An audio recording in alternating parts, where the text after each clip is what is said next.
এই উড়াই মনে হয় সোহানকে কিডন্যাপ করেছে, তুই এদিক যা আমি এদিক দেখছি।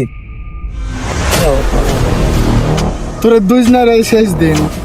আজকের মতন মারি ফেলছি ফেল, কিন্তু তোদেরকে মারার জন্য একটা লোক আছে, ও তোদের সবাইকে মারবে। এ বলে আমাদের মারবে? তো হাসাইলে বস। কে মারবে? আমাদের মারার মতন এই অর্থ এলাকায় কোনো ম্যান নাই, আর তুই কি বলছিস আমাদের মারবে? তোদের মারার জন্য ও একলা যথেষ্ট। বস পার্টিতে আনতে ওকে।